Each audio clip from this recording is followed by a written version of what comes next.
300 anos, Minas Gerais, quem te conhece, não esquece jamais. Do sonho do ouro à conquista da terra, lá se vão 300 anos. Minas Gerais se fez grande e diversa, venceu rios e montanhas, plantou centenas de cidades e forjou sua identidade original nos costumes, na gastronomia, nas artes, nas lutas, na política e na vocação de liberdade de sua gente. No tricentenário, Minas Gerais dialoga com o passado, de olho no futuro. Participe! Participe! Venha você também celebrar e conhecer um pouco mais desses 300 anos de Minas Gerais.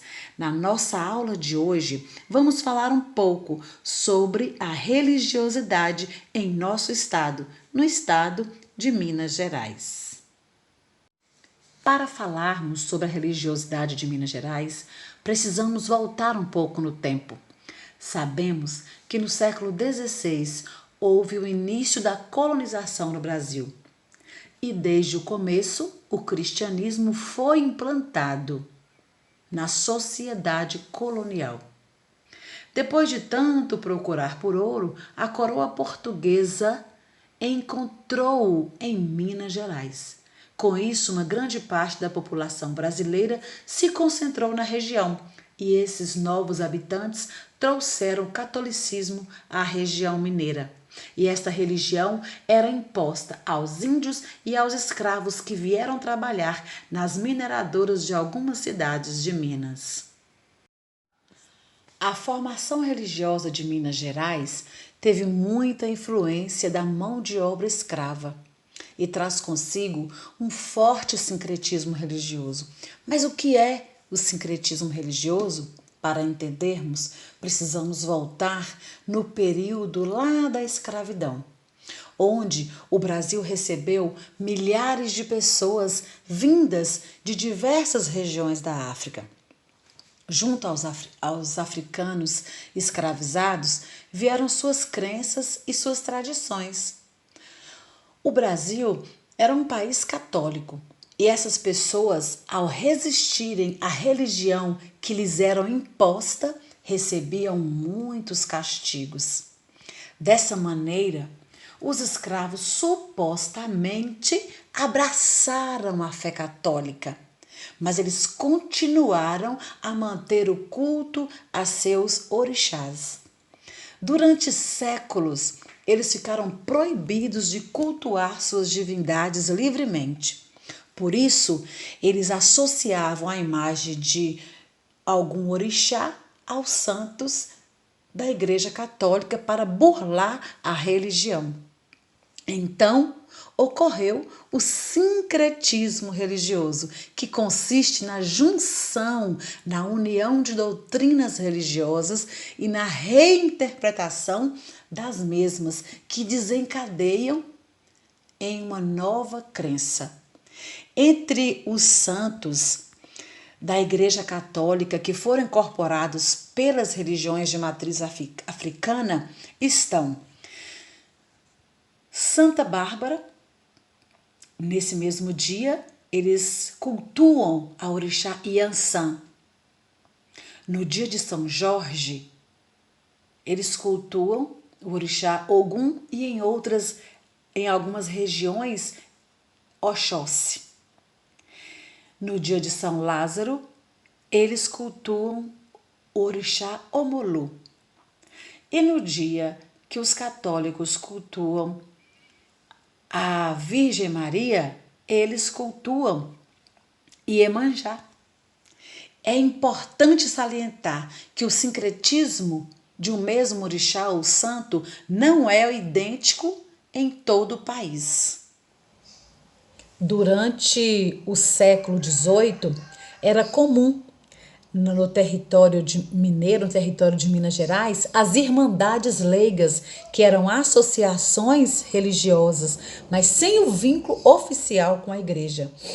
Eram organizadas por grupos sociais. Tinha as irmandades dos brancos, as irmandades dos negros, as irmandades dos ricos, né? E elas tinham várias características. E tinha algumas dessas características era a devoção a um santo católico. Cada irmandade tinha o seu santo católico, né? Por exemplo, as irmandades Nossa Senhora do Rosário. Lá se reuniam negros forros, os negros libertos, né, e escravos. Já as famílias mais ricas geralmente se reuniam nas igrejas da Irmandade de Misericórdia e do Santíssimo Sacramento. Mas os membros de determinada irmandade, que eram denominados irmãos ou irmãs, não frequentavam, não podiam entrar na igreja construída ou financiada por determinada irmandade. Essas irmandades, elas tinham características principais, né? E uma delas era a que eu acabei de falar, que é a devoção a um santo católico.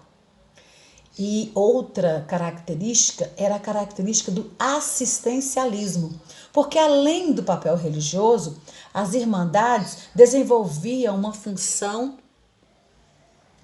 de assistência social junto aos seus filiados. Porque pertencer a uma irmandade era a certeza de ser socorrido em caso de necessidade econômica. E elas atuavam também na construção de hospitais e na proteção dos menores desamparados. Outra característica eram as festas religiosas que cada irmandade realizava. E as reuniões para rezar e atividades de devoção ao santo daquela ordem. Essas festas religiosas, elas também tinham um caráter de convívio social, que é outra característica das irmandades, né? E, sobretudo, esse momento de convívio social era para as mulheres, porque elas rompiam aquele cotidiano restrito ao ambiente familiar. E outra característica era a disputa pelo poder político, né, para ter destaque social pelas irmandades mais poderosas. Elas atuavam no financiamento e manutenção das igrejas. Por exemplo, as irmandades que tinham mais dinheiro, as irmandades que tinham mais condições, elas tinham dentro de suas igrejas aquela arquitetura, né, que na época elas contratavam artistas como o Aleijadinho para fazer a arquitetura, porque quanto mais bela fosse a arquitetura, mais poder tinha aquela irmandade, né? E voltando às festas religiosas, essas festas elas podem ser observadas até hoje, né, nas festas folclóricas de dezenas de municípios mineiros, porque elas são manifestações ritualísticas e elas representam o sentimento e a fé de um povo. Algumas festas, elas possuem origem afro-brasileira, né, para lembrar as origens de matriz das religiões de matriz africana. Agora vamos observar algumas das festividades. Nós temos o congado. O festejo tem suas origens atreladas aos cortejos e em agradecimento aos reis congos na África. Em Minas Gerais, incorporando elementos do catolicismo com a devoção a Nossa Senhora do Rosário, São Benedito e Santa Efigênia. Podemos observar aqui, né, o sincretismo religioso, a mistura da fé.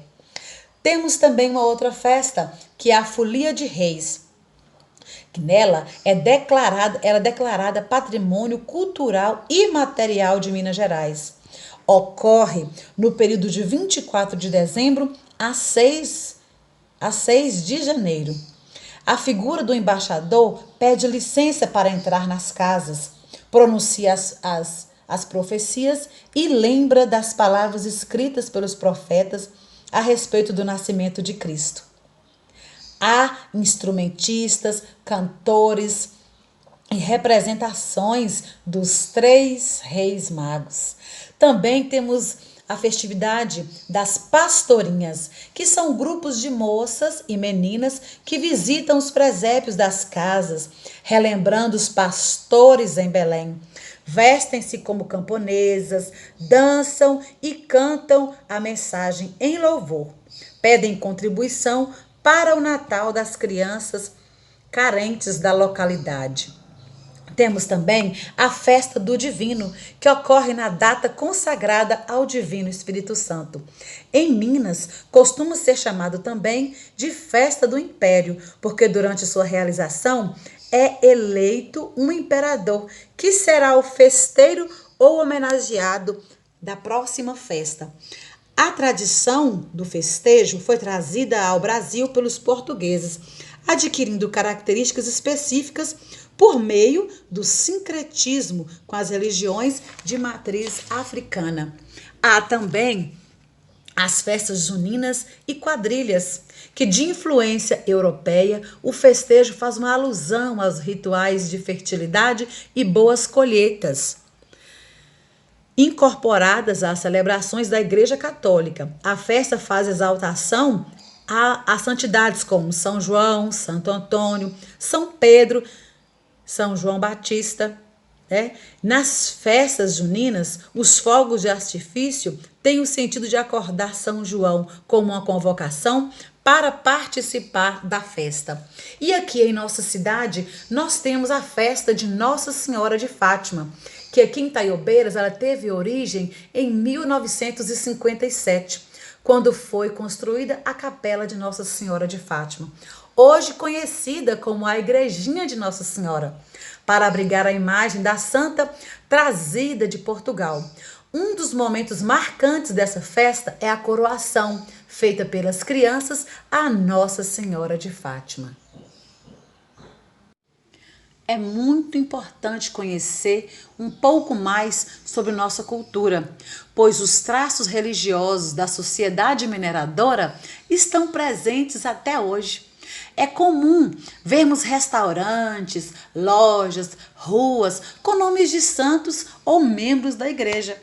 Aqui em Itaiobeiras, por exemplo, no nosso caso, temos Avenida e Bairro Nossa Senhora de Fátima, Bairro Sagrada Família, bar, restaurantes e mercados Nossa Senhora Aparecida, o Hospital Santo Antônio e muitas outras referências.